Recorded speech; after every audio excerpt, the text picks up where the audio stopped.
الحمد للہ رب العالمین والصلاة والسلام علی سید الانبیاء والمرسلین وعلی آلہ واصحابہ اجمعین. اعوذ باللہ من الشیطان الرجیم. بسم اللہ الرحمن الرحیم.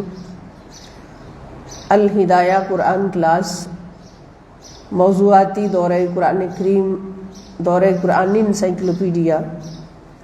تمام شرکاء کلاس، دوست احباب اور مسلمان بہن بھائیوں کو خوش آمدید. بحمد اللہ تعالی ہم ماہ رمضان المبارک کی بہت ہی رحمتوں، بخششوں، عطاؤں اور عذاب جہنم سے آزادی کی ساعتوں میں آخری عشر رمضان المبارک بھی بفضل خدا اور بطفیل مصطفیٰ صلی اللہ تعالیٰ علیہ وآلہ وسلم صحبت قرآن کریم میں گزارنے کی کوشش کر رہے ہیں. اللہ پاک منہاج القرآن ویمن لیگ انٹرنیشنل کے پلیٹ فارم پر ہماری اس حاضریوں کو قبول و منظور فرمائیں اور صحبت قرآن سے فیض یاب ہوتے ہوتے ہمیں آخری دم نصیب فرمائیں، قبر میں اترنا نصیب فرمائیں. تو آپ سب جانتے ہیں کہ ہمارا موضوع ایمان چل رہا ہے اور الایمان باللہ تعالی پڑھ چکے، لیکن اللہ پر ایمان کب مکمل ہوگا؟ جب باقی ساری ہستیوں پر ہم اس طرح سے ایمان لائیں گے جس طرح سے اللہ پاک کا حکم ہے.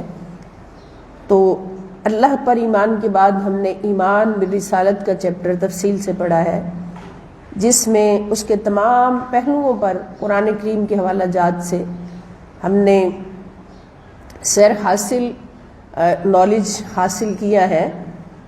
تو آج ہمارا جو موضوع ہے وہ ایمان بالکتب ہے، یعنی پہلے اللہ پر ایمان، پھر نبیوں پر ایمان، انبیاء کرام پر ایمان، اور ہمارے لیے بالخصوص نبی آخر الزمان خاتم النبیین محمد مصطفیٰ صلی اللہ تعالیٰ علیہ وآلہ وسلم پر ایمان. اور اس ایمان کے تقاضے کیا ہیں، کیا کیا تقاضے ہیں اس ایمان کے، کیا کیا پہلو ہیں اس ایمان کے، وہ سارے ہم نے ڈسکس کیے. اور آج ہم پڑھیں گے ایمان بالکتب، یعنی اللہ رب العزت کی طرف سے نازل ہونے والی کتابوں پر ایمان. اور یہ بھی ایمان کا ایک حصہ ہے مکمل. اب اللہ رب العزت کی طرف سے نازل ہونے والی سب سے پہلی، سب سے آخری اور سب سے عظمت والی کتاب تو قرآن مجید، جس پر ہمارا ایمان لانا کس طرح سے کہ اللہ کی کتاب بھی ہے، اللہ کا کلام بھی ہے، اور قیامت تک کے لیے یہ اللہ رب العزت کی کتاب ہے. اس کے بعد نہ کوئی نبی آئے گا، نہ کوئی کتاب آئے گی، قیامت تک کے لیے ہے. اور اس کے ہر حکم پر عمل کرنا ہر مسلمان پر فرض ہے. اور باقی جو گزشتہ کتابیں ہیں، توریت، زبور، انجیل، ان پر فقط اتنا ایمان ہونا چاہیے کہ وہ اللہ رب العزت کی طرف سے نازل ہوئی ہیں. توریت، زبور، انجیل بھی اللہ کی طرف سے نازل ہوئی ہیں، لیکن ان پر عمل کرنا ہمارے لیے فرض نہیں، اور ان پر عمل کرنا اب ان کے لیے بھی ممکن نہیں جن کی طرف وہ اتاری گئی، کیونکہ ان لوگوں نے ان کا سٹرکچر ہی سارا بدل دیا، ان کتابوں کا سب کچھ بدل دیا، اور وہ اپنی اصل صورت میں عمل کے لیے مل ہی نہیں سکتی. خیر، ہم نے قرآن کریم کے بارے میں بات کرنی ہے کہ قرآن پر ہمارا ایمان کیسا ہونا چاہیے. تو اس میں سب سے پہلے ہم قرآن کریم کے فضائل اور خصائص کو مختصر طریقے سے دیکھیں گے. اللہ پاک ارشاد فرماتے ہیں قرآن کریم کے فضائل اور خصائص کے بارے میں، یا ایھا الناس، اعوذ باللہ من الشیطان الرجیم، بسم اللہ الرحمن الرحیم. یا ایھا الناس قد جاءتکم موعظۃ من ربکم وشفاء لما فی الصدور وہدی ورحمۃ للمؤمنین. اللہ پاک فرماتے ہیں اے لوگو، اب یہ سارے انسانوں سے خطاب ہے، کیونکہ قرآن قیامت تک آنے والے ہر انسان کے لیے نازل ہوا ہے۔ تو اللہ تعالیٰ نے تمام انسانوں سے خطاب فرماتے ہوئے اس قرآن کی فضیلت اور اس کے خصائص کو بیان کرتے ہوئے فرمایا کہ اے لوگوں، بے شک تمہارے پاس تمہارے رب کی طرف سے نصیحت، نمبر 1 نصیحت، نمبر 2 ان بیماریوں کی شفا آ گئی ہے جو سینوں میں پوشیدہ ہیں، اور نمبر 3 اور ہدایت، نمبر 4 اور اہل ایمان کے لیے رحمت بھی ہے۔ یعنی سب سے پہلے نمبر پر نصیحت ہے، اور جو نصیحت حاصل کر لیتا ہے پھر اس کو دوسرا فائدہ ملتا ہے کہ سینوں میں چھپی ہوئی ساری بیماریاں، نفاق، حسد، کینہ، دشمنی، بغض، یہ ساری دھل کے صاف ہو جاتی ہیں، ان کو شفا ہو جاتی۔ اور نمبر 3 یہ نور ہدایت ہے۔ جب سینے کا تزکیہ ہو جاتا ہے، تزکیہ نفس ہو جاتا ہے، تو پھر وہ بندہ ہدایت پا جاتا ہے اور پھر اس کو پختہ ایمان نصیب ہو جاتا ہے۔ اہل ایمان کے لیے رحمت بھی ہے، اور جب پختہ ایمان نصیب ہو جاتا ہے تو پھر یہ کتاب اس کے لیے سراپا رحمت بن جاتی ہے، اس کو رحمتوں سے نوازتی ہے۔ پھر دوسری جگہ پر اللہ پاک ارشاد فرماتے ہیں سورہ طٰہٰ کے اندر، یہ ابھی ہم نے سورہ یونس کی آیت نمبر 57 پڑھی، اب سورہ طٰہٰ آیت نمبر 123 میں فرماتے ہیں قَالَ اهْبِطَا مِنْهَا جَمِيعًا بَعْضُكُمْ لِبَعْضٍ عَدُوٌّ فَإِمَّا يَأْتِيَنَّكُم مِّنِّي هُدًى فَمَنِ اتَّبَعَ هُدَايَ فَلَا يَضِلُّ وَلَا يَشْقَىٰ۔ ارشاد ہوا تم یہاں سے سب کے سب اتر جاؤ، یعنی جنت سے جب دوبارہ آدم علیہ السلام کو پوری فیملی سمیت اتارا گیا کہ تم یہاں سے سب کے سب اتر جاؤ، تم میں سے بعض کے دشمن ہوں گے، پھر جب میری جانب سے تمہارے پاس کوئی ہدایت وہی آ جائے، سو جو شخص میری ہدایت کی پیروی کرے گا تو وہ نہ دنیا میں گمراہ ہوگا اور نہ آخرت میں بد نصیب ہوگا۔ یعنی قرآن کریم کا دامن تھامنا اس فرض کر دیا، ہر شخص پر فرض کر دیا۔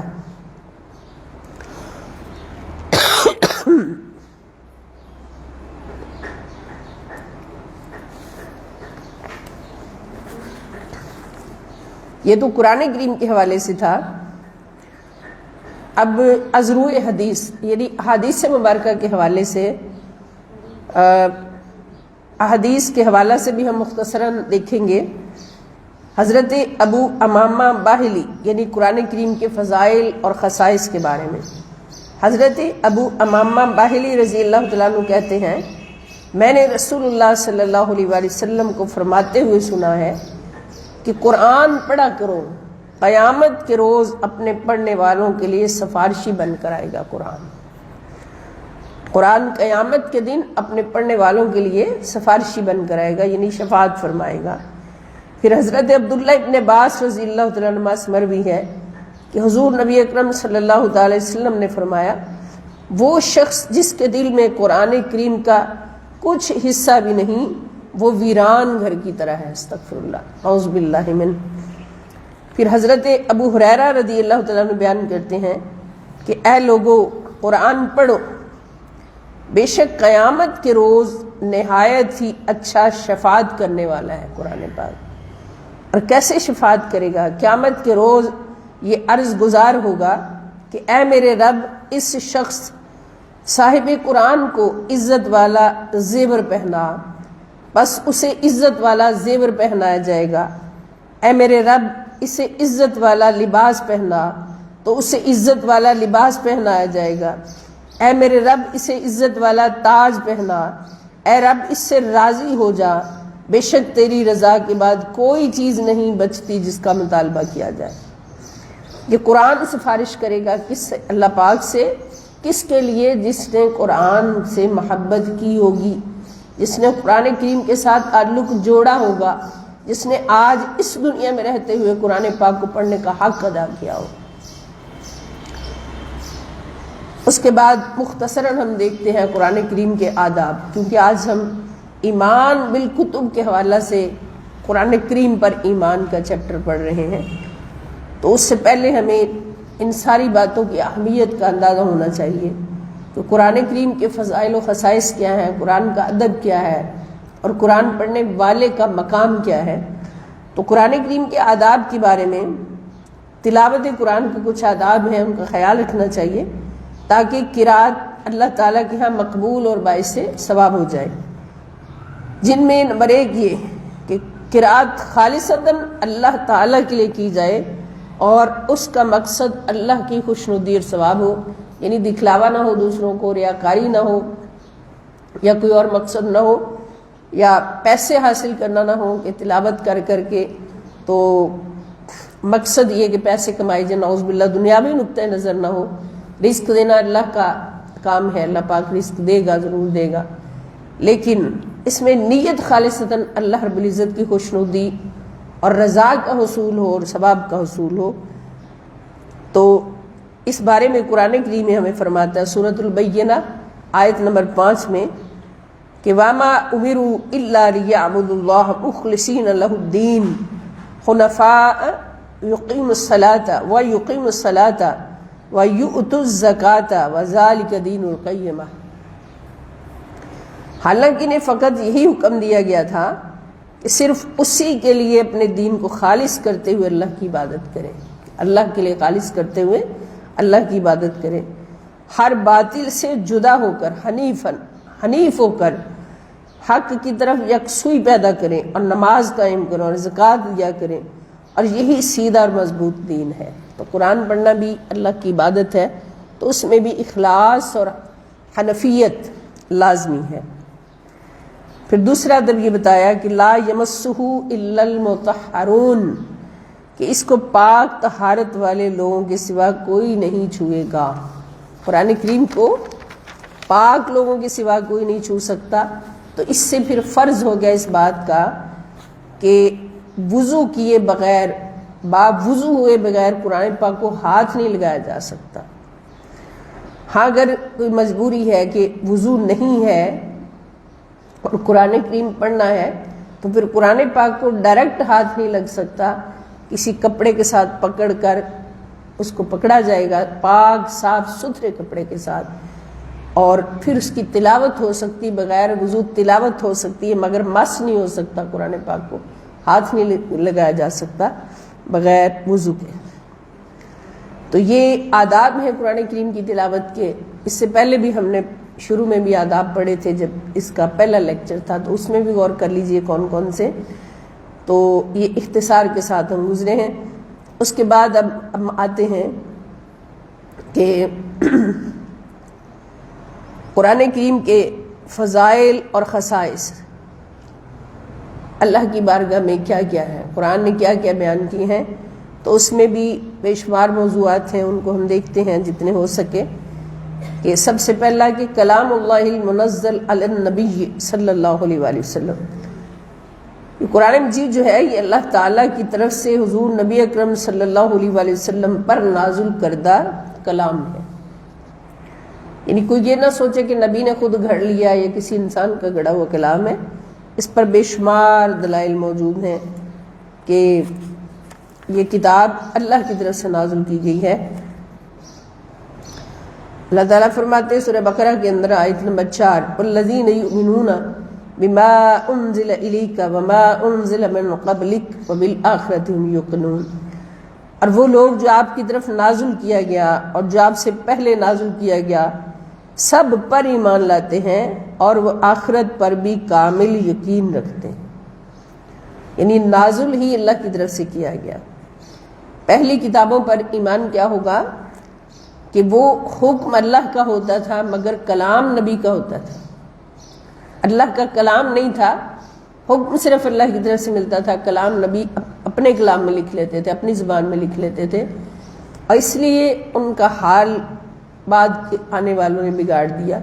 لیکن قرآن کریم وہ کتاب ہے جو حکم بھی اللہ تعالیٰ کا ہے، کلام بھی اللہ تعالیٰ کا ہے، زبان بھی اللہ تعالیٰ کی ہے، سبحان اللہ، وہی اللہ تعالیٰ کی ہے، اللہ کے انوار و تجلیات کا ایک بحر بے کراں ہے، سمندر بحر بے کراں ہے یہ قرآن پاک، کہ وہی خدا ہے، یہ وہی خدا، اور اس پر بے شمار آیات کے اندر اللہ پاک نے گواہی دی۔ سورہ نساء میں آیت نمبر 166 اللہ پاک فرماتے ہیں لیکن اللہ یشہد بما انزل الیک انزلہ بعلمہ والملائکۃ یشہدون وکفی باللہ شہیدا۔ اے حبیب صلی اللہ علیہ وسلم، کوئی آپ کی نبوت پر ایمان لائے یا نہ لائے، مگر اللہ خود اس بات کی گواہی دیتا ہے کہ جو کچھ اس نے آپ کی طرف نازل فرمایا ہے اسے اپنے علم سے نازل فرمایا ہے، اور فرشتے بھی آپ کی خاطر گواہی دیتے ہیں، اور اللہ کا گواہ ہونا ہی کافی ہے، کوئی اور گواہی نہ بھی دے تو اللہ کی گواہی ہی کافی ہے۔ تو اسی طرح یہ قرآن کریم کے اللہ کی طرف نازل ہونے کے بارے میں 22 حوالہ جات مختلف صورتوں سے یہاں پر موجود ہیں، ان کا آپ کے پاس سیٹ موجود ہے تو مطالعہ کریں۔ اس کے بعد دوسرا اس کا پہلو آتا ہے قرآن کے فضائل اور خصائص میں کہ نزول قرآن سراسر وہی ہے۔ اللہ تعالیٰ فرماتے ہیں قل لا اقول لكم عندي خزائن الله ولا اعلم الغیب ولا اقول لكم انی ملک انی اتبع الا ما یوحى الی قل هل يستوي الاعمى والبصیر افلا تتفکرون۔ فرمایا آپ ان کافروں سے فرما دیجئے کہ میں تم سے یہ نہیں کہتا کہ میرے پاس اللہ کے خزانے ہیں، اور نہ میں از خود غیب جانتا ہوں، اور نہ میں تم سے یہ کہتا ہوں کہ میں فرشتہ ہوں، میں تو صرف اس حکم کی پیروی کرتا ہوں جو میری طرف وحی کیا جاتا ہے۔ اب فرما دیجئے کیا اندھا اور بینا برابر ہو سکتے ہیں؟ سو کیا تم غور نہیں کرتے؟ یعنی اس میں صاف ظاہر ہو گیا کہ نبی کریم صلی اللہ تعالی علیہ وآلہ وسلم کو جتنی عظمتیں بھی ملی ہیں اللہ رب العزت کی عطا سے ملی ہیں۔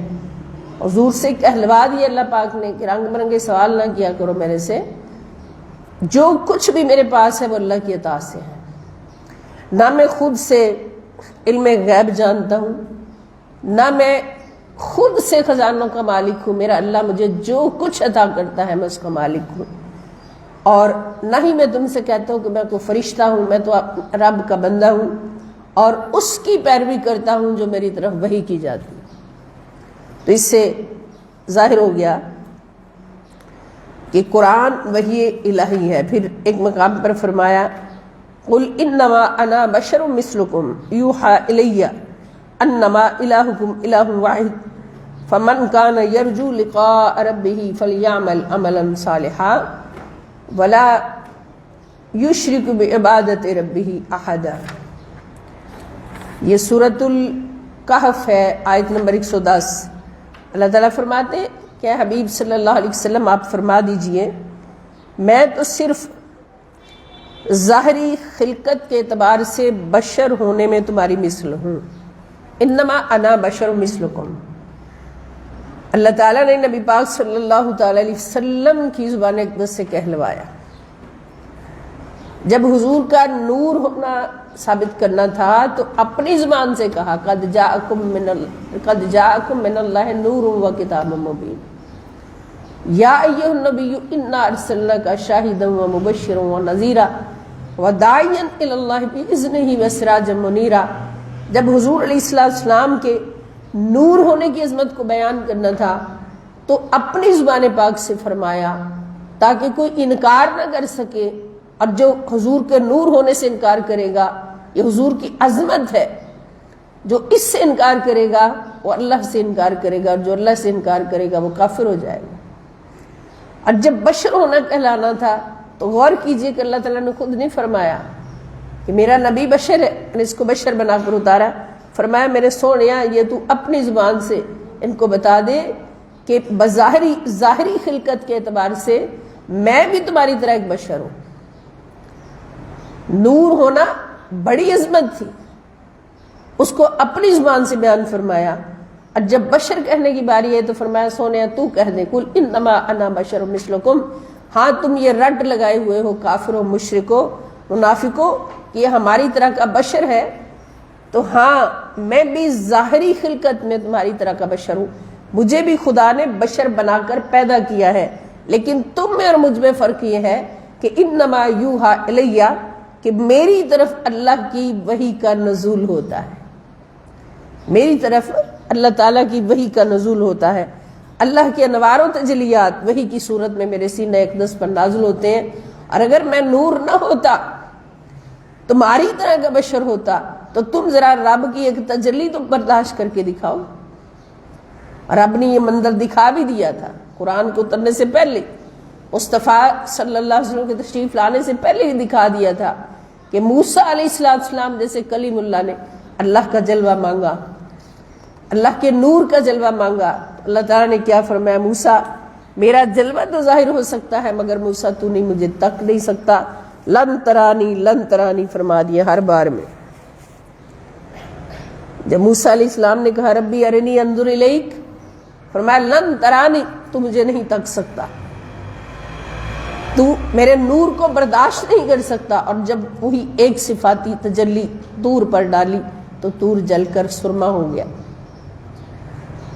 یہاں پر اللہ پاک کیا فرما رہے ہیں، میرے سونے ان کو جواب دے کہ ظاہری خلقت میں بھی تمہاری طرح بشر ہوں، مگر تم میں اور مجھ میں فرق کیا ہے کہ میں نور ہوں، سراپا نور ہوں، میرا جسم بھی نور ہے، میری روح بھی نور ہے، میں سر تپا نور ہوں، اور ایسا نور ہوں کہ جس نور سے افضل خدا نے کوئی پیدا ہی نہیں کیا، اس لیے کہ ہر وقت اپنے رب کی تجلیات کو، رب کی وحی کی تجلیات کو اپنے سینے پر لے رہا ہوں۔ رب کی وحی، رب کے انوار و تجلیات کی صورت میں میرے سینہ اقدس پر نازل ہو رہی ہے، اور میں جل کے راکھ نہیں ہو رہا، اس لیے کہ نور ہوں، تمہارے جیسا عام بشر نہیں، نور ہوں، جل کے راکھ نہیں ہو رہا، بلکہ اللہ کے فضل سے نور علی نور ہوتا جا رہا۔ انما انا بشر مثلکم، ظاہر دیکھ لو میں بھی بشر لگتا ہوں، بشر تمہاری طرح، مگر فرق کیا ہے کہ انما یوحا الیہ، لیکن مجھ پر وحی نازل کی جاتی ہے، اس کے سوا، یعنی اس کے سوا اور تمہاری مجھ سے کیا مناسبت ہے، ذرا غور تو کرو کہ میری طرف یہ وحی بھیجی گئی ہے کہ تمہارا معبود فقط معبود یکتا ہی ہے، یعنی یہ رسول اللہ صلی اللہ علیہ وسلم کو وحی بھیجی گئی ہے۔ اور بھلا تم یہ بھی، تم میں یہ نوری استعداد کہاں ہے کہ تم پر بھی کلام الہی اتر سکے؟ تم یہ تو بتاؤ تمہارے اندر اتنی طاقت ہے تمہارے اندر کلام الہی اتر سکے؟ بس جو شخص اپنے رب سے ملاقات کی امید رکھتا ہے تو اسے چاہیے کہ نیک عمل کرے اور اپنے رب کی عبادت میں کسی کو شریک نہ کرے۔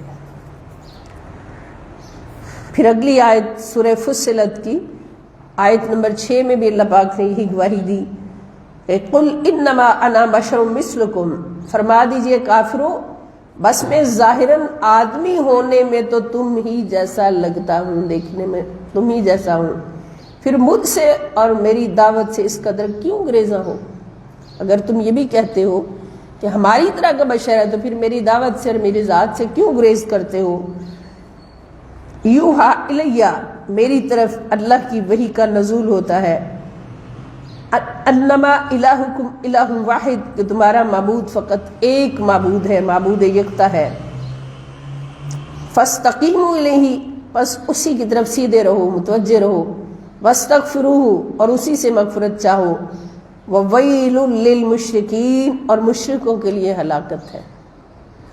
اب اس کے باوجود اگر کوئی ایمان نہیں لاتا، اور پھر ایک بہت بڑی گواہی اللہ پاک نے نبی پاک صلی اللہ علیہ وسلم کی انتہائی عظمت اور حضور کی ہر بات کا وحی ہونا، ہر بات جو حضور کی زبان پاک سے نکلتی ہے، چاہے وہ قرآن ہو، چاہے وہ حدیث ہو، چاہے حضور کے اقوال ہو، چاہے عام روٹین زندگی میں حضور کی گفتگو ہو، تو اللہ تعالیٰ نے اس کو بھی اپنی وحی قرار دیا، سبحان اللہ، اس کو بھی اپنی وحی قرار دے کر اس بات کو ثابت کر دیا کہ میرے مصطفیٰ دیکھنے میں تمہیں اپنے جیسا بشر لگتا ہے، اور وہ خود بھی گواہی دے رہا ہے، مگر اس میں تم میں فرق کیا ہے کہ جو کچھ بھی اس کی زبان سے نکلتا ہے وہ اللہ کا جلوہ ہوتا ہے، اللہ کا نور ہوتا ہے، وہ وحی کا نور ہوتا ہے۔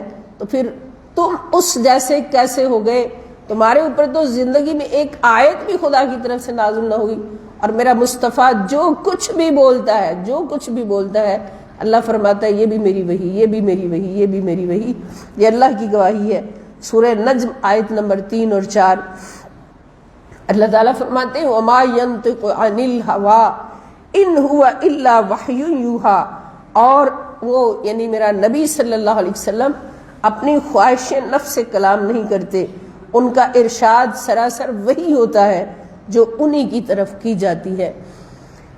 یعنی حضور علیہ السلام کی یہ شان ہے کہ دیکھنے میں بشر ہے، مگر جو قرآن کا نزول حضور کے اوپر ہو رہا ہے، حضور کی ہر حدیث کو وہی کہا جا رہا ہے، اللہ کا حکم اور اللہ کا نور کہا جا رہا ہے، حضور کے ہر قول کو اور عام روٹین کی ہر بات کو بھی اللہ تعالیٰ فرماتے ہیں کہ میرا نبی اپنی مرضی سے کچھ بولتا ہی نہیں، وہی اس کی زبان سے نکلتا ہے جو اللہ کی وحی ہوتی۔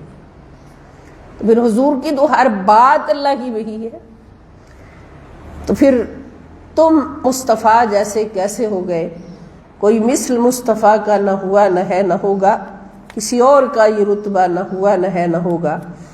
اس کے بعد قرآن کریم کے فضائل میں سے یہ کہ لیلۃ القدر میں یک بارگی مکمل قرآن مجید کا نزول ہوا، تو اس کے بارے میں بھی قرآن حکیم گواہ ہے کہ حامیم والکتاب المبین، یہ سورہ دخان آیت نمبر 1 تا 4 ہے۔ انا انزلناہ فی لیلۃ مبارکۃ انا کنا منذرین فیہا یفرق کل امر حکیم۔ یہ سورہ دخان میں اللہ پاک فرماتے ہیں حامیم، ان کے حقیقی معنی اللہ اور اس کے رسول صلی اللہ علیہ وسلم جانتے ہیں۔ اس روشن کتاب کی قسم، والکتاب المبین، اس روشن کتاب کی قسم، بے شک ہم نے اسے ایک بابرکت رات میں اتارا ہے، بے شک ہم ڈر سنانے والے ہیں۔ اس رات میں ہر حکمت والے کام کا جدا جدا فیصلہ کر دیا جاتا ہے۔ اب یہاں پر اللہ پاک کی گواہی ہے کہ ہم نے اس قرآن کو ایک برکت والی رات میں اتارا ہے۔ اس کے بارے میں 2 روایات ہیں۔ ایک روایت کہ اس سے مراد لیلۃ القدر ہے، اور اس کی گواہی تو سورہ قدر میں بھی پختہ گواہی موجود ہے، اور دوسری روایت شعبان المعظم کی 15ویں رات، اور اس میں قرآن کریم کا نزول ہوا ہے، اوپر سے نازل کیا ہے اللہ پاک نے، اور جس رات یک بارگی نازل کیا ہے، اکٹھا نازل کیا ہے، لوح محفوظ پر نازل کیا ہے، انہ قرآن مجید فی لوح محفوظ، اس رات کو شب قدر کہتے ہیں۔ اور اس رات کے بارے میں جو شعبان المعظم کی 15ویں شب ہے، اس کے بارے میں یہ روایات ملتی ہیں کہ اس رات نے یعنی پورا قرآن لوح محفوظ پر شب قدر میں نازل کر دیا گیا، اور پھر اس قرآن کو جتنا حصہ درکار ہوتا تھا پورے سال میں، اتنا حصہ سال کے لیے دے دیا جاتا تھا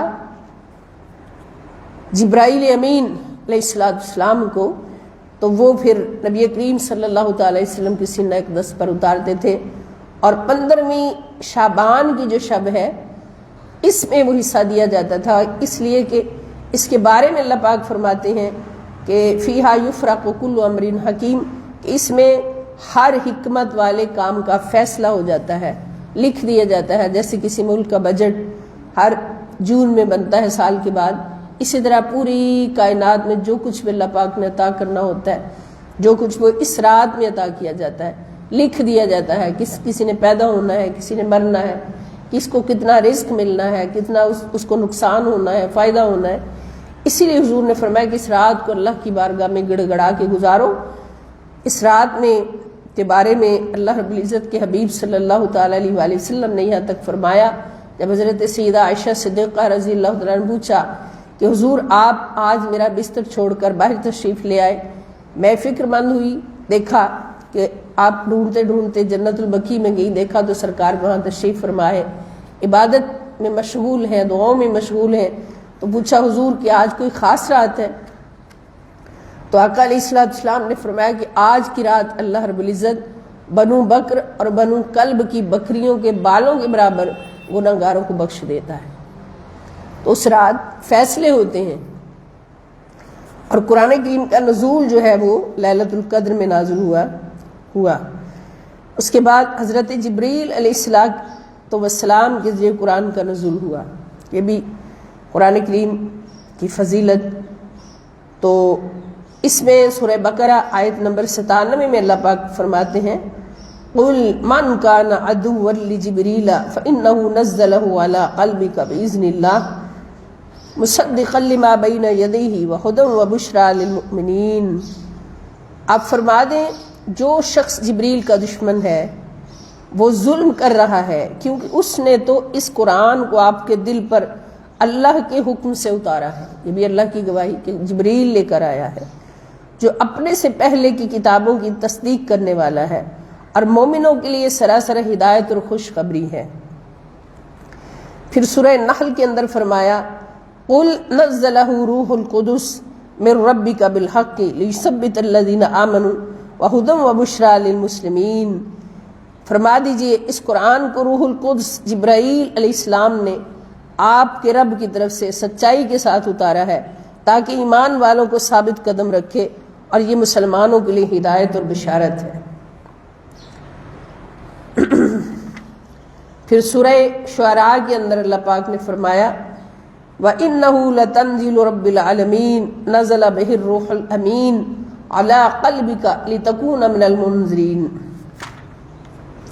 اور بے شک یہ قرآن سارے جہانوں کے رب کا نازل کرتا ہے، اسے روح الامین جبرائیل علیہ السلام لے کر اترا ہے آپ کے قلب انور پر، تاکہ آپ نافرمانوں کو ڈر سنانے والوں میں سے ہو جائیں۔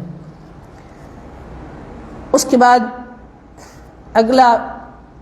اگلی فضیلت قرآن کریم کے کہ ماہ رمضان میں قرآن کے نزول کی حقیقی ابتدا ہوئی ہے، یعنی سب سے پہلے جو لوح محفوظ پر قرآن اترا ہے وہ ماہ رمضان میں اترا ہے، اور اس میں سورۃ البقرہ میں بھی گواہی ہے، سورۃ القدر میں بھی گواہی ہے۔ سورۃ البقرہ میں اللہ پاک فرماتے ہیں کہ شہر رمضان الذی انزل فیہ القرآن ھدی للناس وبینات من الھدی والفرقان فمن شہد منکم الشہر فلیصمہ۔ کہ رمضان کا مہینہ وہ ہے جس میں قرآن اتارا گیا ہے، جو لوگوں کے لیے ہدایت ہے اور جس میں رہنمائی کرنے والی اور حق و باطل میں امتیاز کرنے والی واضح نشانیاں ہیں، پس تم میں سے جو کوئی اس مہینے کو پالے تو وہ اس کے روزے ضرور رکھے۔ اب جس ماہ مبارک سے ہم گزر رہے ہیں یہ مہینہ ہے رمضان کا، اور اس مہینے میں قرآن پاک کا نزول ہوا ہے۔ اور اس کے بعد سورہ قدر میں اللہ تعالیٰ فرماتے انا انزلناہ فی لیلۃ القدر، کہ بے شک ہم نے اس قرآن کو شب قدر میں نازل کیا ہے۔ اور شب قدر کے بارے میں زیادہ روایات اس طرف ہیں کہ یہ رمضان المبارک کی شب ہے، اور جب نبی کریم صلی اللہ تعالیٰ علیہ وآلہ وسلم سے اس کے بارے میں پوچھا گیا کہ حضور اس شب کا تعین فرما دیں، تو آقا دو جہاں صلی اللہ علیہ وآلہ وسلم کی رحمت نے، اس رحمت نے کتنی حکمتوں کے بعد یہ فیصلہ فرمایا کہ اس رات کا تعین نہیں فرمایا، بس فرما دیا کہ رمضان کے آخری عشرے کی تاک راتوں میں اس کو تلاش کرو۔ اب اس میں کیا کیا حکمتیں نظر آتی ہیں؟ مفسرین کرام کیا فرماتے ہیں کہ تعین اس لیے بھی نہیں فرمایا کہ جب ایک رات بتا دی جائے گی تو پھر سارے مسلمان اسی ایک رات پہ اکتفا کر لیں گے، باقی راتوں میں سستیاں کر جائیں گے، ایک رات میں اکتفا کر کے اسی کو شب بیداری میں گزار دیں گے۔ لیکن حضور علیہ الصلوۃ والسلام نے چاہا کہ میری امت کے یہ جو میرے غلامان ہیں، غلامان مصطفیٰ صلی اللہ علیہ وسلم، یہ ہر رات شب قدر بنا کے گزارے۔ سبحان اللہ، کیونکہ صوفیہ اکرام کا فرمان ہے کہ ہر وہ رات جو محبوب کی بارگاہ میں بیٹھ کر محبوب کو راضی کرتے ہوئے گزر جائے وہ شب قدر ہے، وہ شب قدر ہے۔ سبحان اللہ۔ اس لیے اللہ کے حبیب صلی اللہ علیہ وسلم نے رحمت للعالمین کی خیرات عطا فرماتے ہوئے رات کا تعین نہیں فرمایا کہ میرے پیاروں، میرے غلاموں، تم آخری عشرے کی ہر تاک رات کو شب قدر سمجھ کر گزارو تاکہ تمہیں، اور پھر فرما دیا انما الاعمال بالنیات، کہ عمل جو بھی تم کرتے ہو اس کا دار و مدار نیت پر ہوتا ہے۔ جب تم نیت یہ کرو گے کہ تم ہر رات شب قدر سمجھ کر گزار رہے ہو تو پھر کیا تمہارا رب تمہیں نیت کا اجر نہیں دے گا؟ جبکہ وہ خود کہتا ہے کہ لن ینال اللہ لحومھا ولا دماؤھا ولکن ینالہ التقوی منکم۔ جب تم بڑے بڑے اونٹ اور گائے اور بھیڑے اور بکرے ذبح کرتے ہو قربانی کے لیے تو اللہ تعالیٰ کو ان کا گوشت اور خون نہیں پہنچتا، اللہ کو تمہارے دل کی نیت پہنچتی، اور اجر ہمیشہ نیت پر ملتا ہے، عمل پر نہیں ملتا۔ عمل انسان کتنا بڑا کر لے، عمل کی اہمیت اس وقت ہوتی ہے جب نیت خالص ہوتی ہے۔ تو جب تم نیت کے ساتھ بیٹھو گے کہ ہم شب قدر گزارنے کے لیے بیٹھیں تو اللہ کی بارگاہ سے تمہیں شب قدر کا اجر مل جائے گا۔ تمہاری مصطفیٰ صلی اللہ علیہ وسلم کی یہ چاہت ہوئی کہ میرے غلاموں کی ہر شب ہی شب قدر بن جائے، اس لیے جو سمجھ گئے، اس حکمت کو سمجھ گئے تو انہوں نے رمضان کی ہر رات کو ہی شب قدر بنا لیا، بالخصوص آخری عشرے کی راتوں کو۔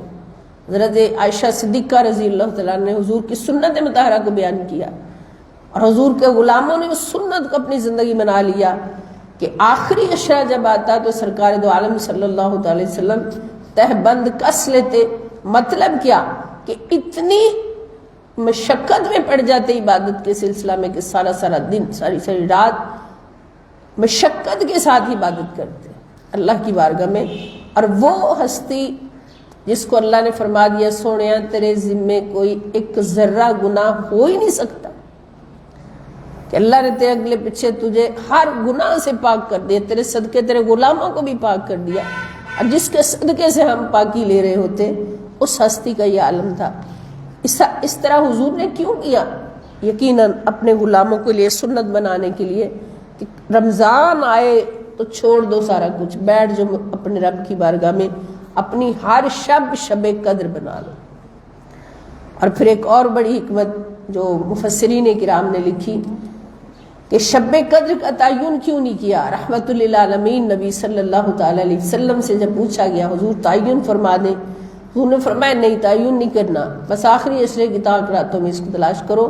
اب حکمت دوسری کیا تھی رحمت للعالمین کے در پہ کہ اگر کسی کو اگر ایک رات کا تعین کر دیا جاتا تو جن کو معلوم ہوتا کہ یہ رات شب قدر ہے، جو محبت والے ہوتے وہ دوسری رات شب بیداری کرتے، اللہ کی بارگاہ میں گزارتے، اس کا اجر لے لیتے۔ لیکن کچھ ایسے بھی ہوتے جو بے خبر ہوتے، اس رات گناہگار ہوتے، فاسق ہوتے، فاجر ہوتے، لیکن مومن ہوتے، تو وہ اس رات بھی گناہوں میں پڑے گزار دیتے، اور پھر ان کو وہ تباہ ہو جاتے، برباد ہو جاتے۔ اب جب ان کو پتہ ہی نہیں ہوگا، کسی کو پتہ ہی نہیں ہوگا کہ شب قدر کون سی ہے، تو اس رات اب آقا کی چاہت کیا تھی کہ اس رات اگر کوئی گناہگار فاسق فاجر گناہ میں بھی گزار دے گا تو اس کو ایک عام رات کے گناہ کا اس کو گناہ ملے گا۔ عام رات میں جیسے کوئی گناہ کرتا ہے تو پھر اس کو اس کے برابر سزا ملے گی، اور جس کو پتہ ہوگا یہ شب قدر ہے، علم رکھتا ہوگا، تو وہ تو ثواب لے لے گا شب قدر کا، مگر اس گناہگار کا بیڑا غرق ہو جائے۔ یہاں تک آقا دو جہاں صلی اللہ علیہ وسلم کی رحمت نے سوچا اور فرما دیا تمہیں پتہ ہی نہ چلے شب قدر کون سی ہے، ہر شب ہی شب قدر بنا کے گزارو،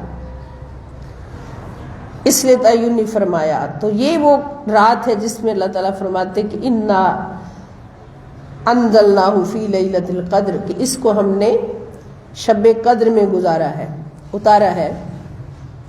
وما ادراک ما لیلۃ القدر، تم کیا جانو کہ شب قدر کیا ہے، اس رات کی قدر کیا ہے۔ لیلۃ القدر خیر من الف شہر، کہ یہ رات 1000 مہینے کی عبادت سے افضل ہے۔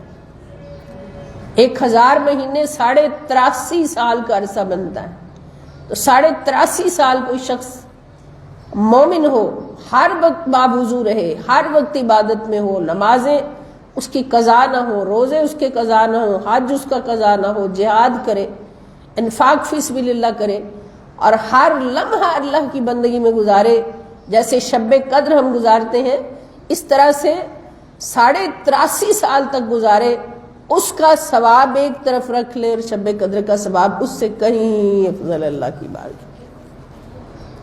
اور پھر یہاں پر یہ بات بھی سمجھنے کی کہ شب قدر ہوئی کیسے، تو اللہ تعالیٰ نے فرمایا انا انزلناہ فی لیلۃ القدر، کہ قرآن کے نزول کے صدقے سے یہ رات قدر والی رات ہو گئی، اتنی قدر والی رات ہو گئی۔ تو یہاں پر مفسرین کرام کیا فرماتے ہیں کہ ہر رات اپنی حیثیت میں برابر ہوتی ہے، جیسے بشر ہیں سارے برابر ہیں، اپنی اپنی ذات میں سارے برابر ہیں، مگر بعض بشر ایسے ہیں جو بہت افضل ہو جاتے ہیں، بعض ایسے ہیں جو گھٹیا ہو جاتے ہیں۔ افضل کس طرح سے ہوتے ہیں؟ وہ کسی نہ کسی نسبت سے ہوتے ہیں۔ گھٹیا کیسے ہوتے ہیں؟ وہ بھی کسی نہ کسی نسبت سے ہوتے ہیں۔ جب راتیں ساری اپنی حیثیت میں برابر ہیں، یعنی اپنے مقام میں پیدا ہونے کے اعتبار سے ساری راتیں برابر ہیں، سارے دن برابر ہیں، مگر بعض راتیں اور بعض دن دوسروں سے بہت افضل ہو جاتے ہیں اور ان کی وہ فضیلت کسی نہ کسی نسبت کی وجہ سے ہوتی ہے۔ یہ رات بھی باقی راتوں کی طرح تھی، مگر اس رات میں اللہ پاک نے قرآن کا نزول فرما دیا، نزول قرآن کی نسبت سے یہ رات سب سے افضل ہو گئی اور 83.5 برس کی عبادت سے افضل اس کا ثواب ہو گیا۔ تو پھر یہاں پر دیکھ لیں کہ قرآن کے نازل ہونے سے بھی افضل خدا کی قسم مصطفیٰ کا نازل ہونا ہے۔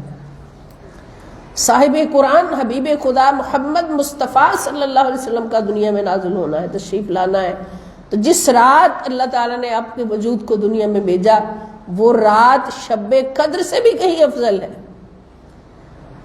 یہاں تو بتا دیا گیا کہ لیلۃ القدر خیر من الف شہر، مگر جس رات نور خدا محمد مصطفیٰ صلی اللہ علیہ وسلم کا نزول ہوتا ہے سیدہ آمنہ کی گود میں، اس رات کا اجر بتایا نہیں جاتا، کیونکہ اجر بتایا وہاں جاتا ہے جہاں گنا تولا ہو، اور وہاں تو وہ اجر ہے کہ لاکھوں کروڑوں شب قدر اس رات پہ قربان، جس رات میں کملی والے مصطفیٰ صلی اللہ علیہ وسلم نور خدا بن کر، حبیب خدا بن کر، چلتا پھرتا قرآن بن کر، خدا کا دین بن کر، خدا کا اسلام بن کر، کائنات کی جان بن کر، کائنات کی رحمت بن کر، سراپا قرآن بن کر دنیا میں تشریف لائے۔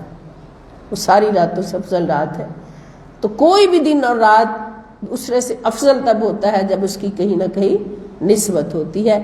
اسی لیے ہم اولیاء کرام کے دن بھی مناتے ہیں، انبیاء کرام کے دن بھی مناتے ہیں، صحابہ کرام کے دن بھی مناتے ہیں۔ ان کا خاص ذکر اس لیے کرتے ہیں کہ دیکھو یہ دن کیسے افضل ہوا، اس دن میں سیدہ فاطمہ تشریف لائیں، یہ دن کیسے افضل ہوا، اس میں سیدنا علی تشریف لائے، اس میں سیدہ زینب تشریف لائیں، وہ گھڑیاں افضل ہو گئیں، تو ان گھڑیوں کو ہم قدر والی گھڑیاں سمجھ کر بناتے ہیں۔ اور یہ اللہ کا حکم ہے کہ وَاذْكُرُوا أَيَّامَ اللَّهِ، اللہ تعالیٰ نے خود فرما دیا کہ اللہ کے خاص دنوں کو یاد رکھا کرو۔ اور اللہ کے خاص دن کون ہیں؟ وہی ہیں جو قدر والے ہو گئے، قدر والوں کی نسبت۔ یہ راستہ بھی ہمیں قرآن نے دیا۔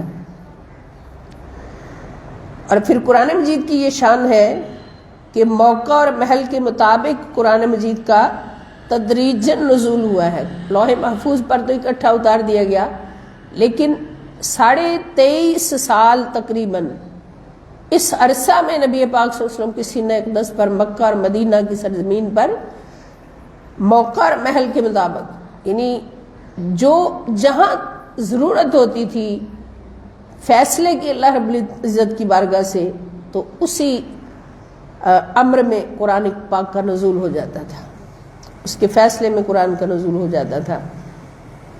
اور پھر قرآن کی پہلی وحی کون سی ہے یہ بھی ہمیں پتہ ہونا چاہیے۔ سورہ علق پہلی آیت اللہ پاک فرماتے اقرأ بسم ربک الذی خلق، کہ جب حضور علیہ السلام غار حرا میں تشریف فرما تھے، اللہ کی عبادت میں مصروف تھے، پہلے سے ہی تیاریاں ہو رہی تھی وحی کے نزول کے استقبال کی. تو جبرائیل امین آئے اور انہوں نے کہا اقرأ، آپ پڑھیے. تو سرکار نے فرمایا انا بقاری. پھر فرمایا پڑھیے. پھر فرمایا ما انا بقاری. تیسری بار کہا تو جبریل علیہ السلام نے آپ کے جسم پاک کو دبایا اور فرمایا کہ اقرأ بسم ربک الذی خلق. اے حبیب صلی اللہ علیہ وسلم اپنے رب کے نام سے آغاز کرتے ہوئے پڑھیے جس نے ہر چیز کو پیدا کیا. تو یہ پہلی وحی ہے قرآن کریم کی، اس پر ہمارا ایمان مضبوط ہونا چاہیے. اس کے بعد قرآن کریم کی عظمت یہ ہے کہ اللہ تعالیٰ فرماتے ہیں وَإِذَا قُرِئَ الْقُرْآنُ فَاسْتَمِعُوا لَهُ وَأَنصِتُوا لَعَلَّكُمْ تُرْحَمُونَ، کہ اور تمہارے پاس کچھ بھی پڑھا جا رہا ہے، کوئی پابندی نہیں، کوئی یعنی ادھر ادھر کی کوئی بھی کتاب ہے، کچھ بھی ہے، لیکن جب تمہارے کانوں میں قرآن کی تلاوت کی آواز پڑ جائے تو اللہ فرماتا ہے اور جب قرآن پڑھا جائے تو اسے توجہ سے سنا کرو اور خاموش رہا کرو تاکہ تم پر رحم کیا جائے. یعنی قرآن کریم کی تلاوت ہو رہی ہو تو اس آیت کے حوالے سے فرض ہو جاتا ہے خاموشی اختیار کرنا اور اس کو توجہ سے سننا. اور جو خاموش ہو کر توجہ سے سنے گا تو خدا کی قسم اس پر اللہ کی رحمتوں کا نزول شروع ہو جائے گا. اور جتنی دیر وہ خاموشی سے سنتا رہے گا، توجہ سے سنتا رہے گا، اتنی دیر اس پر اللہ کی رحمتوں کا نزول ہوتا رہے گا. یہ سورۃ الاعراف آیت نمبر 204 ہے. اور پھر اللہ پاک فرماتے ہیں کہ سورہ یونس آیت نمبر 37 میں کہ یہ قرآن ایسا نہیں ہے کہ اللہ کی وحی کے بغیر گھڑ لیا گیا ہو، لیکن یہ ان کتابوں کی تصدیق کرنے والا ہے جو اس سے پہلے نازل ہو چکی ہیں، اور جو کچھ اللہ نے لوح میں یا احکام شریعت میں لکھا ہے اس کی تفصیل ہے، اور اس کی حقانیت میں ذرا بھی شک نہیں ہے. یہ تمام جہانوں کے رب کی طرف سے اترا ہے.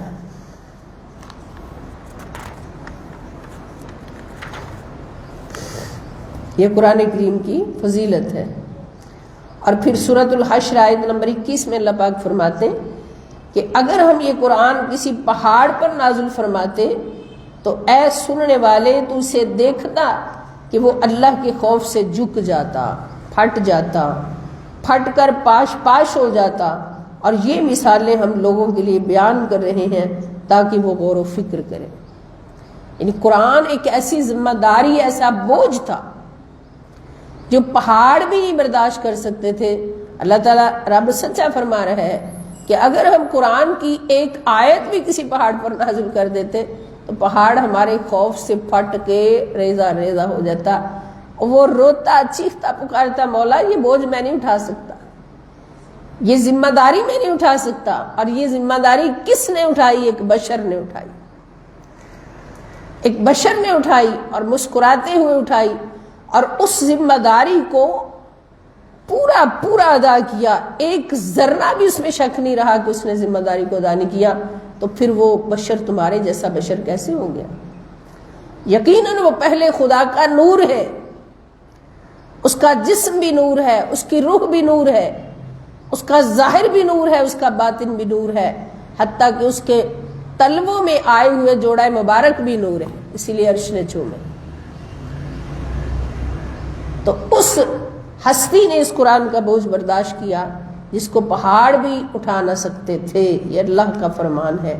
اللہ تعالیٰ فرماتے ہیں یہ مثالیں ہم لوگوں کے لیے بیان کریں تاکہ وہ غور کریں، فکر کریں اس قرآن کی شان کیا ہے اور صاحب قرآن کی شان کیا ہے.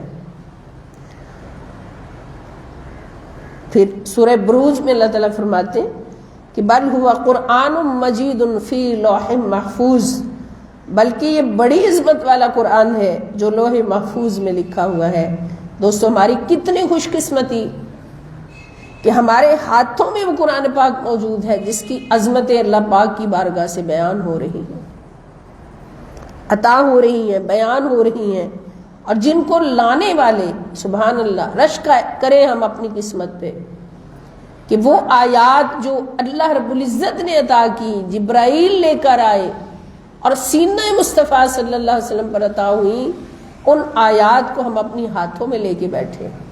آئے اس سے ہمیں پتہ کیا چلا کہ ہمارے ہاتھوں کو، ہمارے دلوں کو، ہماری عقلوں کو اور ہمارے ایمان کو جو طاقت ملی ہے اس قرآن کو پکڑنے کی اور پڑھنے کی اور اٹھانے کی اور اس کی ذمہ داری لینے کی، خدا کی قسم یہی فاطمہ کے لال کے در سے ملی، یہ بھی مصطفیٰ کے در سے ملی ہے۔ گواہی خود رب ذوالجلال کی ہے کہ لقد من اللہ علی المؤمنین اذ بعث فیہم رسولا من انفسہم یتلو علیہم آیاتہ ویزکیہم ویعلمہم الکتاب والحکمۃ وان کانوا من قبل لفی ضلال مبین۔ جاہلو تم تو بالکل جاہل تھے، آمنہ کے لال کے در پہ بیٹھ گئے، اس کی تلاوت آیات کا فیض ملا، اس فیض نے تمہارا تزکیہ نفس کر دیا، اور تزکیہ نفس کرنے کے بعد تمہارے سینوں میں اس کتاب کو اٹھانے کی طاقت بھر دی۔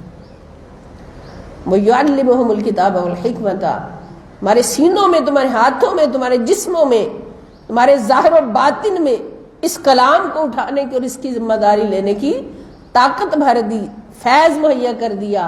یہ اس آمنہ کے لال کی ڈیوٹی تھی جو خدا نے لگائی تھی، اور اس نے اس کو پورا حق ادا کرتے ہوئے اس کو پورا کیا۔ اتنی بڑی ڈیوٹی دینے والا اور تمہاری طرح کیسے ہو سکتا ہے؟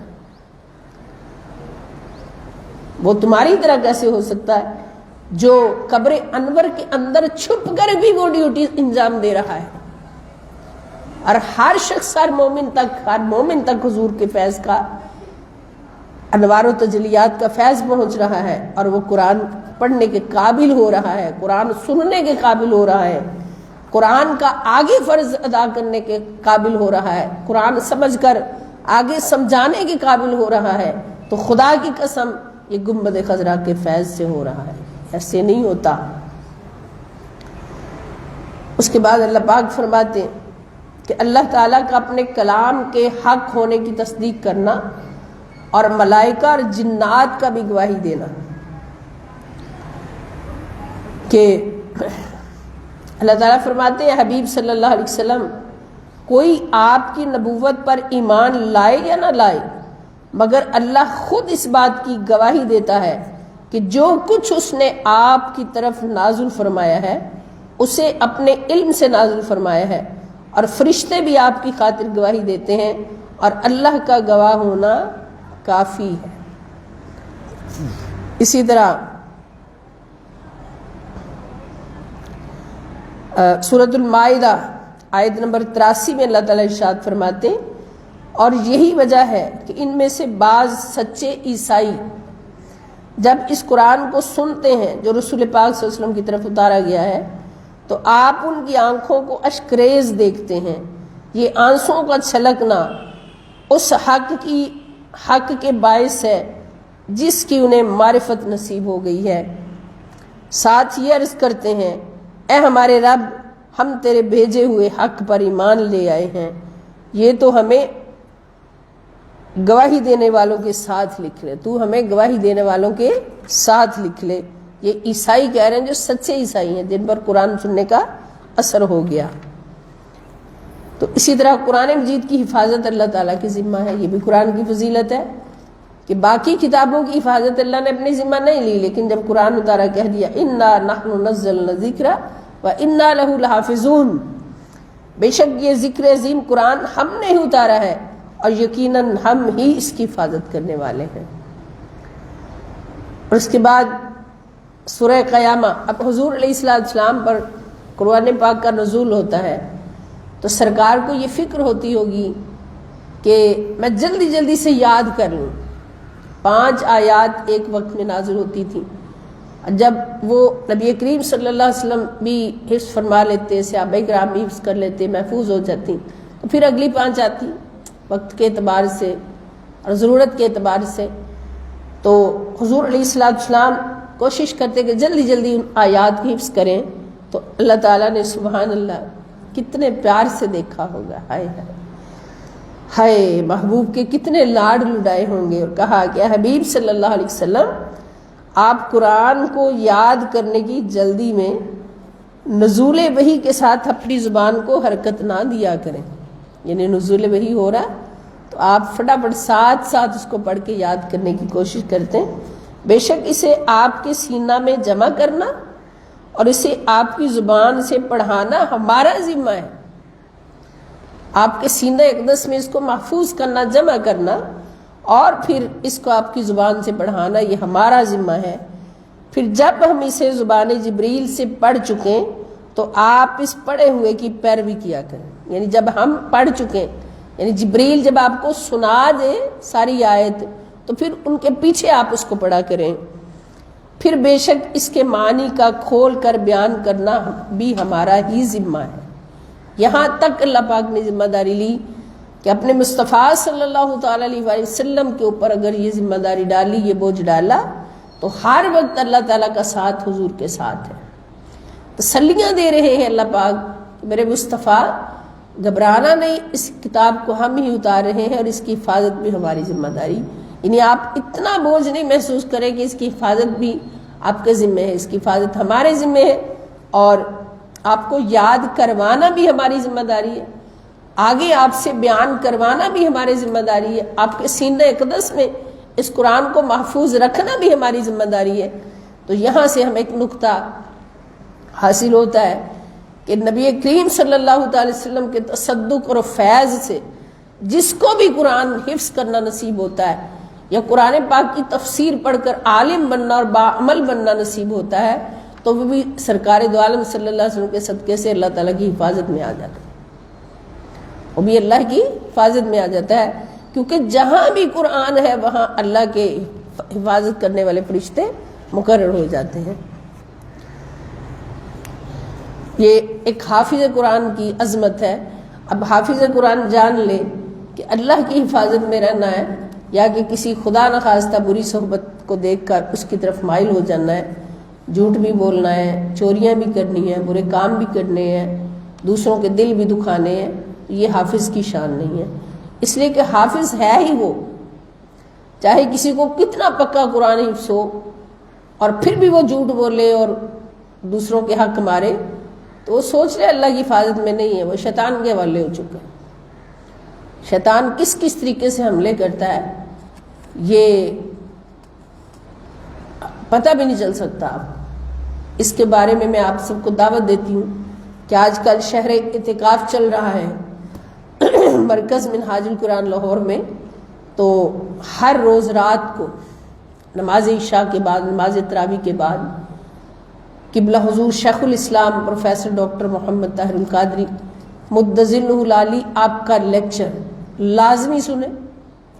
رات جو میں نے سنا ہے شیطانی حملوں کے بارے میں کہ وہ کس کس طرح سے انسان پر حملہ کرتا ہے، اور آپ کا فرمان یہ تھا کہ یہاں پر آپ لوگوں کا اعتکاف کرنا یا اپنے آپ کا محاسبہ کرنا ہے، اپنے آپ کو بچانا ہے شیطانی حملوں سے۔ ساتھ انہوں نے کتنی پیاری وضاحت فرمائی کہ شیطان کس کس طریقے سے حملہ کرتا ہے۔ اس نے کہا تھا نا میں آگے سے آؤں گا، پیچھے سے آؤں گا، دائیں سے آؤں گا، بائیں سے آؤں گا، اور اس سارے کیفیت کی وضاحت جس طرح سے حضور شیخ الاسلام نے فرمائی ہے اس کو ضرور سنیے گا رات والے لیکچر کو۔ وہ خدا کی قسم آج تک میں نے کسی سے نہیں اس طرح سے سنی، ان سے سنی ہے، الحمدللہ بہت کچھ سمجھ آیا اور دل پہ اثر ہوا۔ تو یہ شیطانی حملہ ہوتا ہے، خاص طور پر وہاں پر بڑی کام کی بات انہوں نے جو فرمائی کہ چور جب چوری کرنے نکلتا ہے تو وہ کسی بڑے گھر کو دیکھتا ہے جہاں سے اس کو واہ سارا مال مل سکے، کسی غریب گھر میں تو چور گھستا ہی نہیں ہے کہ وہاں سے کیا ملنا ہے۔ تو اسی طرح جو ایمان میں لوگ امیر ہیں شیطان کا حملہ بھی ان پر ہوتا ہے، شیطان کا ٹارگٹ بھی وہ ہوتے ہیں جن کے پلے کچھ ہوتا ہے، تو پھر وہ کس کس طرح سے حملے کرتا ہے اور پھر ان حملوں سے کیسے بچا جا سکتا ہے۔ تو یہ شہر اعتکاف کا مقصد ہی ان حملوں سے بچنا ہے، اعتکاف کا مقصد ہی ان حملوں سے بچنا ہے۔ تو یہ لیکچرز رات کو ضرور سنا کیجئے، اللہ پاک ہمیں توفیق دیں۔ پھر دیکھیں قرآن پاک کی عظمت ہے کہ قرآن سکھانا سنت الہیہ ہے، قرآن سکھانا اللہ پاک کی سنت ہے، جو قرآن سکھاتا ہے وہ اللہ کی سنت ادا کرتا ہے، اور جو سیکھتا ہے وہ نبی کریم صلی اللہ علیہ وسلم کی سنت ادا کرتا ہے، اور جو یہ دونوں کام کرتا ہے وہ ایک ٹائم میں دونوں سنتیں ادا کرتا ہے، الحمدللہ۔ تو اس میں سورہ رحمان آیت نمبر 1 تا 4 اللہ پاک فرماتے الرحمن علم القرآن خلق الانسان علمہ البیان، وہ رحمان ہی ہے جس نے خود رسول عربی صلی اللہ علیہ وسلم کو یا ان کے ذریعے سے انسان کو قرآن سکھایا، اور اسی نے انسان کو پیدا فرمایا، اسی نے اسے بیان سکھایا۔ یعنی یہ قرآن سکھایا اللہ نے، ڈائریکٹ جس کو سکھایا وہ ہے نور مصطفیٰ صلی اللہ علیہ وسلم۔ ان آیات کی ترتیب یہ بتا رہی ہے کہ رحمان، اللہ نے رحمان کی صفت کے ظہور کے ساتھ، صفت الرحمان کے ظہور کے ساتھ پہلے نور مصطفیٰ صلی اللہ علیہ وسلم کو قرآن سکھایا، اور قرآن سکھانے کے بعد پھر لباس انسان پہنایا، خلق الانسان، اور پھر لباس انسان پہنانے کے بعد علمہ البیان، پھر اس کو قرآن کو بیان کرنا سکھایا۔ اللہ تعالیٰ فرماتے ہیں یہ ساری ڈیوٹیاں میری ہیں، یہ ساری سنتیں میری۔ اس سے پتہ چلا کہ قرآن کی عظمت کیا ہے، کہ قرآن کریم کو ہر پہلو سے اللہ پاک نے اپنی حفاظت میں رکھا، اپنی ذمہ داری میں رکھا، اس لیے کہ یہ کتاب ایسی ہے کہ اس میں رد و بدل کی گنجائش نہیں، کوئی اس میں رد و بدل کر ہی نہیں سکتا، جس کی ہر ذمہ داری خود اللہ تعالیٰ نے لی ہے۔ پھر سورہ تکویر آیت نمبر 19 تا 21 اللہ پاک فرماتے ہیں بے شک یہ قرآن بڑی عظمت والی اور بزرگی والے رسول کا پڑھا ہوا کلام ہے، جو دعوت حق، تبلیغ رسالت اور روحانی استعداد میں قوت و ہمت والے ہیں، اور مالک عرش کے حضور بڑی قدر و منزلت اور جاہ و عظمت والے ہیں، تمام جہانوں کے لیے واجب الاطاعت ہے، کیونکہ ان کی اطاعت ہی اللہ کی اطاعت ہے، امانت دار ہے، وحی اور زمین و آسمان کے سب الوہی رازوں کے حامل ہیں۔ اس قرآن کو اٹھانے والے رسول صلی اللہ علیہ وسلم۔ پھر حفاظ اور علماء قرآن کا ذکر اللہ پاک نے کس طرح سے فرمایا؟ اللہ تعالیٰ فرماتے ہیں کہ بلکہ وہ قرآن ہی کی واضح آیتیں ہیں جو ان لوگوں کے سینوں میں محفوظ ہیں جنہیں صحیح علم عطا کیا گیا ہے، اور ظالموں کے سوا ہماری آیتوں کا کوئی انکار نہیں کرتا۔ یعنی وہ کتنے خوش نصیب لوگ ہیں جن کو قرآن کی آیات کو حفظ کرنے کا شرف نصیب ہوتا ہے، یہ ان کا اللہ پاک نے ذکر فرمایا۔ پھر فرمایا کہ پھر ہم نے اس کتاب کا وارث ایسے لوگوں کو بنایا جنہیں ہم نے اپنے بندوں میں سے چن لیا ہے، سبحان اللہ، یعنی امت محمدیہ صلی اللہ علیہ وسلم کو۔ سو ان میں سے اپنی جان پر ظلم کرنے والے بھی ہیں، اور ان میں سے درمیان میں رہنے والے بھی ہیں، اور ان میں سے اللہ کے حکم سے نیکیوں میں آگے بڑھ جانے والے بھی ہیں۔ یہی آگے نکل کر کامل ہو جانا ہی بڑا فضل ہے اللہ رب العزت کا۔ پھر فرمایا کہ قرآن مجید لوح محفوظ پر لکھا ہوا کلام ہے، انہ قرآن مجید فی لوح محفوظ وَإِنَّهُ فِي أُمِّ الْكِتَابِ لَدَيْنَا لَعَلِيٌّ حَكِيمٌ، بے شک وہ ہمارے پاس سب کتابوں کی اصل لوح محفوظ میں لکھا ہوا ہے، یعنی یہ سب کتابوں پر بلند مرتبہ بڑی حکمت والا قرآن ہے۔ پھر فرمایا کہ قرآن مجید ہر قسم کے جھوٹ اور بہتان سے محفوظ ہے، قرآن برحق کلام ہے۔ پھر فرمایا کہ نفسوں اور آفاق کی نشانیوں سے قرآن مجید کی حقانیت پر استدلال، یعنی قرآن کا حق ہونا انفس یعنی ہماری جانوں کے اندر سے بھی اللہ پاک نے ثابت کیا، اور آفاق کی نشانیوں سے بھی۔ قرآن کے اندر جھوٹ کسی طرف سے بھی داخل نہیں ہو سکتا، قرآن شک و شبہ سے پاک کلام ہے، قرآن نقص اور عیب سے پاک کلام ہے۔ یہ جو میں ایک اپنے ٹائٹل پڑھ کے بتا رہی ہوں کہ نیچے آیات کے حوالے موجود ہیں، ٹائم تھوڑا ہوتا ہے اس لیے ہم صرف وہ تھوڑا تھوڑا مختصراً کر دیتے ہیں۔ تو قرآن عربی زبان کی فصاحت اور بلاغت کا بحر بے کراں ہے، اس پر کتنی آیات کے حوالے ہیں۔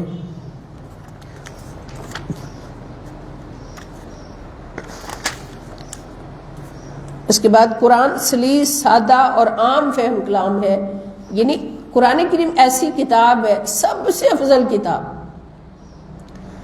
اور علوم سے بھری ہوئی کتاب کہ کل کائنات کا کوئی علم ایسا نہیں جو قرآن کے اندر موجود نہ ہو۔ اللہ تعالیٰ فرما دیا نا وَعَلَّمَكَ مَا لَمْ تَكُنْ تَعْلَمْ، کہ رسول پاک صلی اللہ علیہ وسلم آپ کو اللہ پاک نے ما کان و ما یکون سارے علوم کا علم عطا فرما دیا، اور یہ قرآن کے حوالے سے دیا۔ لیکن اس کے باوجود قرآن ایک عام فہم کتاب ہے، ہر بندہ اس کو سمجھ سکتا ہے، چھوٹا بھی، بڑا بھی، پڑھا لکھا بھی، ان پڑھ بھی، ہر بندہ اس کو سمجھ سکتا ہے اور اس کو اپنی زندگی میں نافذ کر سکتا ہے۔ پھر قرآن کریم حکمت اور دانائی سے بھری ہوئی کتاب ہے، اس کی ہر آیت کے اندر کوئی نہ کوئی حکمت ہے، کوئی نہ کوئی دانائی ہے، حکمت کا پہلو ہے۔ پھر قرآن روشن کتاب ہے، نور ہے۔ پھر قرآن حق اور باطل میں امتیاز کرنے والی کتاب ہے۔ قرآن نجات کا راستہ دکھانے والی اور تاریکیوں سے نور کی طرف لے جانے والی کتاب ہے۔ قرآن ہر چیز کا بڑے واضح اور تفصیلی علم ہے قرآن کے اندر۔ قرآن نور ہے، قرآن کریم نور ہے۔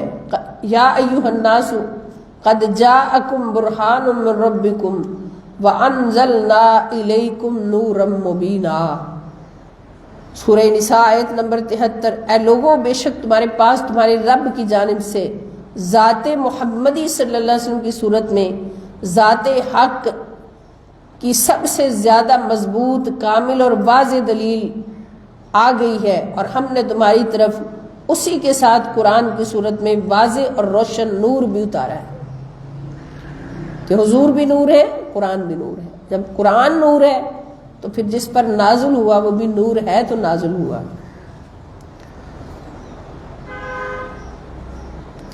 قرآن شفا ہے۔ اللہ تعالیٰ فرماتے یا ایھا الناس قد جاءتکم موعظۃ من ربکم وشفاء لما فی الصدور وہدی ورحمۃ للمؤمنین۔ ہمارے پاس جو قرآن آیا ہے اس کی 4 فائدے اس کے اندر بیان کیے ہیں، کہ ایک تو نصیحت ہے تمہارے رب کی طرف سے، اس میں شفا ہے سینوں کی، اور ہدایت ہے، اور مومنین کے لیے رحمت ہے۔ وَنُنَزِّلُ مِنَ الْقُرْآنِ مَا هُوَ شِفَاءٌ وَرَحْمَةٌ لِّلْمُؤْمِنِينَ وَلَا يَزِيدُ الظَّالِمِينَ إِلَّا خَسَارًا۔ اور ہم قرآن میں وہ چیز نازل فرما رہے ہیں جو ایمان والوں کے لیے شفا ہے اور رحمت ہے، اور ظالموں کے لیے تو صرف نقصان میں ہی اضافہ ہے۔ ظالم وہ ہے نا کہ جو قرآن کا انکار کریں، جو اب یہ قرآن کریم موجود ہے، جو اس کو مضبوطی سے تھام لے گا، سینے سے لگا لے گا، اس کی ساری عظمتوں کو تسلیم کرتے ہوئے اس کو اپنی زندگی بنا لے گا، تو اس کو کیا ملے گا؟ اس کو نور ہدایت ملے گا۔ اور جو خدا نخواستہ اس کو ہاتھ میں پکڑے ہوئے اس کا انکار کرے گا، اس کو پھر گمراہ اور جہنمی قرار دے دیا جائے گا۔ اسی لیے اللہ تعالیٰ فرما دینا کہ یہ کتاب ہے یضل بہ کثیرا ویہدی بہ کثیرا۔ اللہ تعالیٰ بہت سو کو اس کتاب کے وسیلے سے ہی گمراہ ٹھہرا دیتا ہے، گمراہ کرتا نہیں، گمراہ ٹھہرا دیتا ہے۔ اور ٹھہرایا کس کو جاتا ہے؟ جس نے کوئی جرم کیا ہو، اس نے قرآن پکڑا، نہیں ماننا، اللہ نے فرمایا یہ مجرم ہے۔ اور یہدی بہ کثیرا، اور بہت سو کو اس قرآن کے ذریعے سے ہدایت دے دیتا ہے۔ ہدایت دینا اللہ کی چاہت ہے، گمراہ کرنا اللہ کی چاہت نہیں۔ اس لیے ہم کیا ترجمہ کریں گے کہ جس کو چاہے ہدایت دیتا ہے بہت سو کو، اور بہت سو کو گمراہ ٹھہرا دیتا ہے۔ ٹھہرانے کا مطلب ہے کہ انہوں نے ایک جرم کیا ہے تو ان کو سزا سنا دی گئی۔ جیسے عدالت میں کوئی مجرم جاتا ہے، اس کا سارا کیس سن کر پھر کہتے جی قاضی صاحب نے اس کو مجرم ٹھہرا دیا۔ یہ نہیں کہتے کہ قاضی صاحب نے اس کو مجرم کر دیا ہے، بنا دیا، مجرم بنا دیا۔ بنانا ان کا کام نہیں، ان کا کام ٹھہرانا ہے۔ تو اللہ رب العزت کا کام بھی کتاب ہدایت دے کر مجرم بنانا نہیں ہے، مجرم ٹھہرانا ہے اگر کوئی اس کا انکار کرے گا۔ اسی طرح قرآن برکت والی کتاب ہے۔ وَهَذَا كِتَابٌ أَنزَلْنَاهُ مُبَارَكٌ فَاتَّبِعُوهُ وَاتَّقُوا لَعَلَّكُمْ تُرْحَمُونَ۔ اور یہ قرآن برکت والی کتاب ہے جسے ہم نے نازل فرمایا، سب تم اس کی پیروی کیا کرو اور اللہ سے ڈرتے رہو تاکہ تم پر رحم کیا جائے۔ قرآن مجید اہل عقل اور اہل تقوی کے لیے موعظت اور نصیحت ہے۔ قرآن مجید تمام جہان والوں کے لیے نصیحت ہے۔ قرآن مجید اہل ایمان کے لیے ہدایت اور رحمت ہے۔ منکرین کے لیے قرآن مجید حسرت کا موجب ہے، یعنی وہ حسرت کریں گے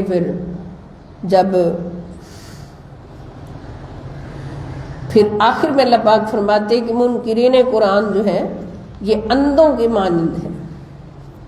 فرمایا افمن یعلم انما انزل الیک من ربک الحق کمن هو اعمی انما یتذکر اولو الالباب، بلا وہ شخص جو یہ جانتا ہے کہ جو کچھ آپ کی طرف آپ کے رب کی جانب سے نازل کیا گیا ہے وہ حق ہے، اس شخص کی مانند ہو سکتا ہے جو اندھا ہے؟ بات یہی ہے کہ نصیحت عقل مند ہی قبول کرتے، یعنی جس نے اس قرآن کو سمجھ لیا اور مان لیا اور اس پر عمل پیرا ہو گیا، اس کو اللہ پاک نے فرمایا اس کی آنکھیں کھلی ہیں، یہ بینا ہے، دیکھنے والا ہے۔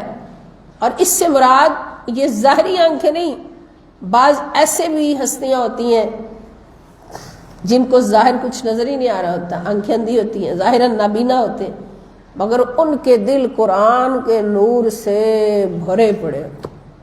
اللہ پاک فرما رہے یہی تو بینا ہے، یہی تو دیکھنے والا ہے جس نے قرآن کو سمجھ لیا، زندگی میں نافذ کر لیا اور قرآن سے محبت کرنے کا حق ادا کر دیا، یہی تو دیکھنے والا ہے۔ اور جس کے ہاتھ میں قرآن ہے، اتنی موٹی موٹی صحت مند آنکھوں سے اس قرآن کو دیکھتا بھی ہے، پڑھتا بھی ہے، مگر نہ سمجھا نہ زندگی میں بسایا، قرآن سے دوری اختیار کیے رکھی، تو وہ اندھا ہے میری نظر میں، اللہ پاک فرما رہے ہیں، وہ نابینا ہے۔ اور بینا کون ہے؟ ظاہری آنکھیں بند ہیں مگر دل قرآن سے بھرا ہوا، نور قرآن سے بھرا۔ اللہ پاک فرماتے یہی تو بینا ہے، دیکھنے والا ہے۔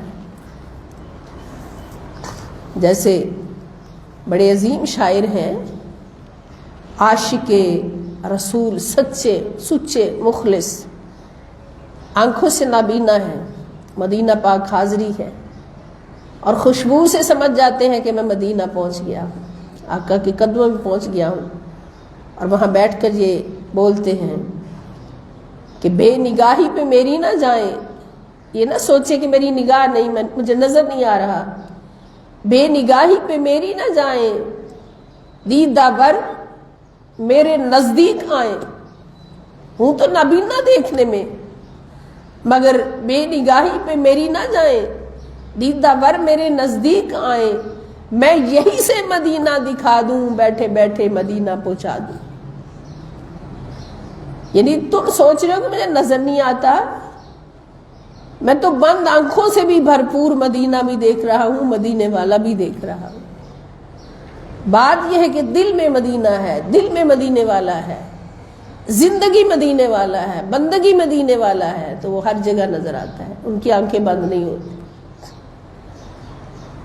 تو اللہ پاک ہمیں کھلی آنکھوں والا بن کر قرآن پڑھنے کی توفیق عطا فرمائے۔ بصیرت کی آنکھیں، بصارت تو سب کے پاس ہوتی ہے مگر بصیرت والا کوئی ہوتا ہے۔ مدینے یوں تو جاتے ہیں ہزاروں، پر مدینہ دیکھتا ہے کوئی قریب مصطفیٰ ہے کوئی مزے یہ لوٹتا ہے کوئی۔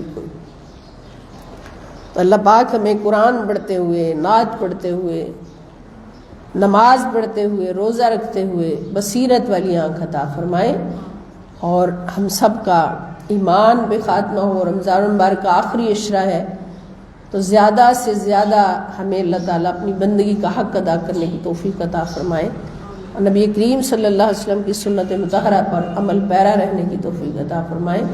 آج کا ہمارا سبق پورا ہوا، اور کل انشاءاللہ ہم پڑھیں گے آداب تلاوت قرآن کریم کے حوالہ سے، تو پھر کل ہمارا یہ لیکچر پورا ہوگا۔ اللہ پاک خیر فرمائے، بشرط زندگی کل پھر ملیں گے۔ والسلام علیکم ورحمۃ اللہ وبرکاتہ، وإلی اللقاء إن شاء الله تعالى۔